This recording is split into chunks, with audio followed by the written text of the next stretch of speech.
मान्यवर, इन्होंने कहा कि एसआईआर आज क्यों हो रहा है। मैं इनको थोड़ा इतिहास और मान्यवर, एक नई फैशन हो गई है, इतिहास बताते हैं तो नाराज हो जाते हैं कि आप इतिहास मत बताइए। अरे भला कोई भी प्रक्रिया, कोई भी देश, कोई भी समाज इतिहास को छोड़कर कैसे आगे बढ़ सकता है। इतिहास कोई भी समाज का महत्वपूर्ण अंग है। मान्यवर, हमारे लोकतांत्रिक इतिहास की शुरुआत 1952 से हुई। तो सबसे पहला गहन पुनर्निरीक्षण एसआईआर कब हुआ? 1952 में। एसआईआर की क्या जरूरत है वो कहते हैं, इसलिए मैं कहता हूं। तो उस वक्त प्रधानमंत्री कौन थे? जवाहरलाल नेहरू। किस पार्टी से थे? कांग्रेस पार्टी से। दूसरा कब हुआ? 1957 में। फिर जवाहरलाल नेहरू प्रधानमंत्री थे, कांग्रेस पार्टी से थे। तीसरा हुआ 61 में, उसमें भी जवाहरलाल नेहरू प्रधानमंत्री थे और कांग्रेस पार्टी थे। 65-66 में भी हुआ एक ही गहन पुनर्निरीक्षण, 2 साल में हुआ। उस वक्त भी श्री लाल बहादुर शास्त्री प्रधानमंत्री थे, कांग्रेस पार्टी थे। 83-84 में हुआ, इंदिरा जी थी।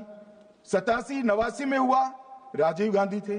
92-93-95 में हुआ, नरसिम्हा राव थे। 2002 और 3 में हुआ, तब श्री अटल बिहारी वाजपेयी थे। मान्यवर, 2004 में गहन पुनर्निरीक्षण समाप्त हुआ, तब डॉक्टर मनमोहन सिंह जी प्रधानमंत्री थे। तो 2, 3, 4 का एक गहन पुनर्निरीक्षण हुआ, एसआईआर हुआ। उसमें 2 साल एनडीए के प्रधानमंत्री थे, भाजपा के थे, और 1 साल डॉक्टर मनमोहन सिंह। 2004 के बाद सीधा 2025 में गहन पुनर्निरीक्षण हो रहा है।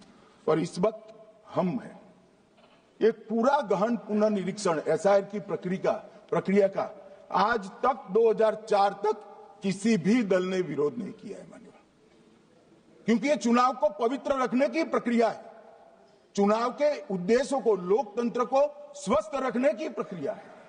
अगर लोकतंत्र में चुनाव जिसके आधार पर होते हैं वो मतदाता सूची ही प्रदूषित है, तो चुनाव कैसे साफ और सुथरे हो सकते हैं। मानो समय समय पर मतदाता सूची का गहन पुनर्निरीक्षण जरूरी है, इसलिए चुनाव आयोग ने फैसला किया कि 2025 में इसको किया जाएगा।